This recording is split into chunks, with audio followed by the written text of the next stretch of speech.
Steamer की nebuliser क्या safe है आपके बच्चे के लिए? आइए जानते हैं इस वीडियो में, जहां मैं डिटेल में बात करूंगी दोनों के फ़ायदे और नुकसान के, जिससे आप खुद तय कर पाएंगे कि आपको अपने बच्चे के लिए क्या लेना चाहिए, स्टीमर की नेबुलाइज़र। तो चलिए अपना वीडियो शुरू करते हैं। वीडियो शुरू करने से पहले मैं एक रिक्वेस्ट करूँगी कि अगर आपको मेरा वीडियो हेल्पफुल लगता है तो प्लीज़ मेरे चैनल मॉम्स गाइड बुक को सब्सक्राइब कीजिए और बेल आइकन हिट करना मत भूलिए। तो चलिए वीडियो अपना शुरू करते हैं। सबसे पहले बात करते हैं स्टीमर की। जहां स्टीमर आपके पानी को भाप में बदलता है, वहीं नेबुलाइज़र पानी को छोटे छोटे कणों में बांट देता है। स्टीमर जहां नाक और गले के पास काम करता है, वहीं नेबुलाइज़र डायरेक्ट लंग्स में काम करता है। इसका मतलब ये है कि आपकी जो स्टीमर है वो वायरस को मारने के लिए बहुत कारगर है, कोल्ड एंड कफ के लिए है। वहीं अगर आप नेबुलाइज़र का इस्तेमाल करते हैं तो नेबुलाइज़र सर्दी में उतना कारगर नहीं होता है, क्योंकि वो डायरेक्ट लंग्स पे जाता है, तो वायरस मारने की उसकी क्षमता नहीं है। नेबुलाइज़र का यूज़ तब किया जाता है जब आपको डायरेक्ट लंग्स में कोई दिक्कत है, सांस लेने में तकलीफ़ है, नाक गला जाम नहीं है मगर सांस लेने में तकलीफ़ है, जैसे ब्रोंकाइटिस या एस्थमा जैसे, या किसी एलर्जी की वजह से, चेस्ट इन्फेक्शन की वजह से आप सांस नहीं ले पा रहे हैं, तो उस केस में नेबुलाइज़र का यूज़ करना चाहिए। अब हमने दोनों के प्रिंसिपल देख लिए, उससे हमें लगता है कि कफ एंड कोल्ड में स्टीमर ज़्यादा हेल्पफुल है।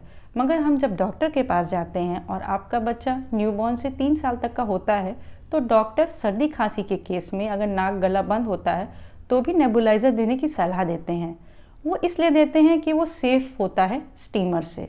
ऑल्दो प्रिंसिपल में इफ़ेक्टिव स्टीमर होता है, मगर वो नेबुलाइज़र इसलिए कहते हैं क्योंकि नेबुलाइज़र में जलने का खतरा नहीं होता है, क्योंकि स्टीमर है, गरम गरम होता है, बच्चे ने कहीं हाथ लगा दिया या उसकी पोजीशनिंग ऐसी है, हाथ पैर लगाया और गिर गया, बच्चा जल सकता है। कभी कभी स्टीमर के जो वेपर वाला एरिया होता है उसमें बच्चे का मुंह माँ बाप अनजाने में बहुत पास में रख देते हैं, उनकी स्किन इतनी डेलिकेट होती है कि उनकी स्किन जल जाती है, तो डॉक्टर कहते हैं कि आप नेबुलाइज़र का इस्तेमाल कीजिए। मगर स्टीम देने के भी बहुत तरीके होते हैं, आपको वो तरीका पता होना चाहिए कि छोटे बच्चे को स्टीम कैसे देते हैं। छोटे बच्चे को स्टीम देने के लिए स्टीमर में पानी भरिए और जो स्टीमर है वो थोड़ी दूरी पे रखिए बच्चे से। कोशिश कीजिए कि बच्चे के हाथ पैर बंधे हों या फिर वो सो रहा हो। सोने की पोजीशन बेस्ट होती है बच्चे को स्टीम दिलाने के लिए। बच्चे को सोते हुए अवस्था में उसको गोदी में ले लीजिए और स्टीमर थोड़ा दूर पे रख के एक बड़ा सा चादर आप ओढ़ लीजिए, चादर या टॉवल डाल लीजिए, स्टीमर को कवर करते हुए एक चादर डाल लीजिए। उससे क्या होगा कि एक्सेस हीट वो टॉवल के थ्रू निकल जाएगी। सोने की स्थिति काफ़ी अच्छी होती है क्योंकि बच्चे हाथ पैर नहीं चलाते हैं उतने हैं, तो आपको कंफर्टेबल रहेगा बच्चे को स्टीम दिलाने के लिए। रही बात नेबुलाइज़र की, तो जिस तरह से तेज़ी से नेबुलाइज़र का इस्तेमाल बढ़ गया है, साथ एम्स ने रिसर्च में पाया है कि नेबुलाइज़र जो है 70% कारणों में ब्रोंकाइटिस और एस्थमा को बढ़ाता है। उसका भी एक रीज़न है कि नेबुलाइज़र का जो फिल्टर होता है वो कंटिन्यूसली यूज़ होता है और उसको चेंज नहीं किया जाता है, तो सारे वायरस बैक्टीरिया उसमें बैठे रहते हैं। तो आप अगर उसको प्रॉपरली धोएंगे नहीं, उसको स्टेरलाइज नहीं करेंगे और आप बार बार उसको यूज़ करते रहेंगे, तो सारे वायरस उसी में बार बार घूमते रहेंगे। इनफैक्ट बहुत सारी कॉलोनीज बना लेते हैं वो।